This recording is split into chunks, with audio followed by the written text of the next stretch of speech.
The victim told police after she told the man no, she did not want to ride in his truck. She took off walking down via past Lee. And that's when the man pulled up into his truck right here at this intersection, stopping at the stop sign and apologizing to the victim. And then he reached over and grabbed her right breast multiple times. The school district today did confirm to Action 10 News that there is money missing from the booster fund account. At this point, they're not disclosing how much is missing, but they did tell us there is a plan in place to make sure all that money is reimbursed. There are hundreds of homeless people in this community, and many of them go hungry on the weekends. It's because most shelters don't offer meals on Saturdays and Sundays. While some groups have stepped forward to help with that, their kindness has also created a bit of a problem. Not long after the gas lines were shut off, did construction here resume? But let me show you exactly where this gas leak happened. Right over here by this backhoe, the fire department says a 2-inch gas line was struck by a construction worker, causing gas to spew out and to be smelled throughout this area. And the fire department says this is a problem that does occur sometimes while construction is going on. Matthew says her act of heroism is something any neighbor should do. She believes if she hadn't have gone into the trailer, the man living inside wouldn't be alive today. They declined to talk to us on camera. What they said is that they are internally investigating this Facebook post. She's lived through 2 world wars, the building of the first movie theater, and 19 presidents. And today, friends and families gathered at the Home Green Center as Lucy Tusanga celebrated her 105th birthday. They planted in April, but their seeds sat in a dry, parched ground for nearly 2 weeks before it saw any rain. Still down more than 5 inches from where we should be. This weekend's rain was welcomed, but not enough to impact the crops struggling to survive. Too little, too late. I mean, this crop should be up to my elbow at least right now, and it comes up to about my knee. And we should already have grain heads on top of the stalk, and we don't. But even with water-saturated fields looking more like a pond than farmland, veteran farmers like Wayne Miller know that just come late June and into July, intense heat will wilt down these struggling plants. In these farm fields, these wet patches like right here are deceiving because if you dig down, you actually find that it's still dry underneath. If we harvest this field here the way it's growing right now, you're probably looking at 400 or 500 pound milo when we normally average 3,500 pounds per acre. For these farmers who are eternal optimists, hope by the end of September they'll get another 10 to 12 inches of rain, because with each inch of rain brings them a better chance of having a more successful year in 2014. Jessica Holley, KRIS 6 News. Don't want me here, Charlie.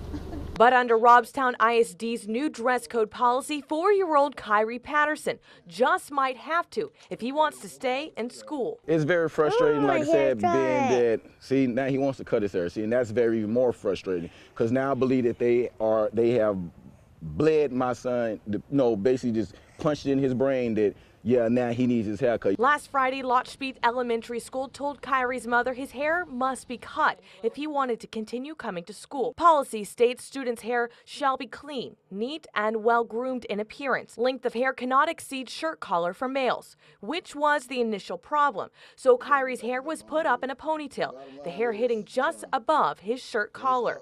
But yet again, he was still in violation. By having his hair in a ponytail, the district considers it disruptive. Hairstyles considered disruptive include ponytails or rat tails on males. You know, the little girls wear ponytails. That's not a distraction. They wear bows in their hair. That's not a distraction. So I don't understand how is a little boy that has, a ponytail or just long hair and gender a distraction. This new dress code policy went into effect this school year, and it's part of Robstown ISD's way of putting a new positive outlook on the district. The principal here at the elementary school says that for the most part, parents and students have been receptive of the policy, but expect some backlash from others. I feel that that's wrong because I feel a child should be able to be their self, being that he's only 4 years old. Kyrie's father plans to fight for his son to keep his long locks. I'm going to continue to take as much further action as I can. I would really hate to cut his hair because it would break my heart. And if it's going to come down to him cutting his son's hair or keeping him in school, he said he would pull his son out of the district.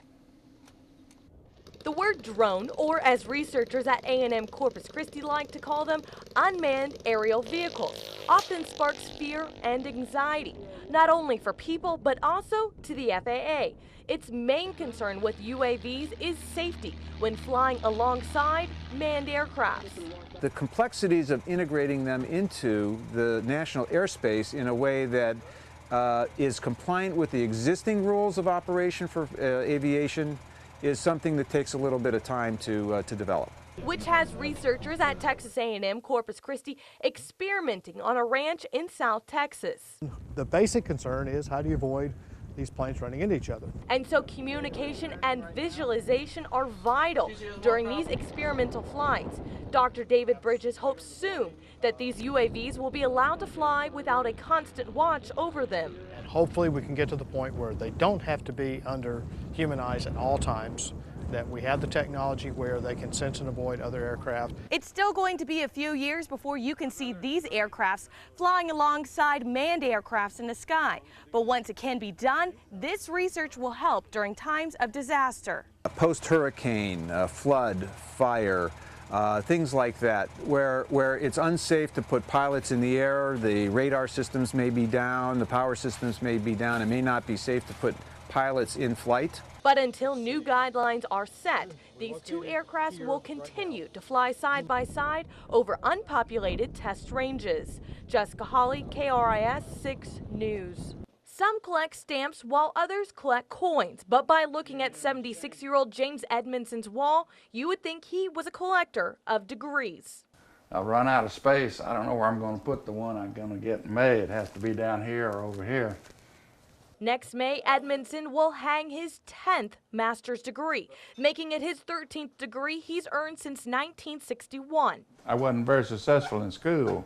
When I graduated from high school, my principal said, "You'll never make it in college." Now, more than 50 years later, he has a wall proving his successful journey in secondary education. It's Edmondson's first degree, an associate in art from Del Mar College he respects the most. After a failed attempt at Texas A&M, he says Del Mar gave him a second chance. Edmondson has had a successful career inside and out of the classroom, serving as mayor of Mathis and San Patricio County judge in the 70s and 80s. But it was the loss of the 1990 county judge election that sent him back to school. I go to school. It's my social hour and keeps my brain alive. I'm trying to keep from getting old and feeble-minded. For the past 21 years, he's made the 2-hour round-trip commute to Texas A&M Corpus Christi, missing only one semester in 2010 after suffering a stroke.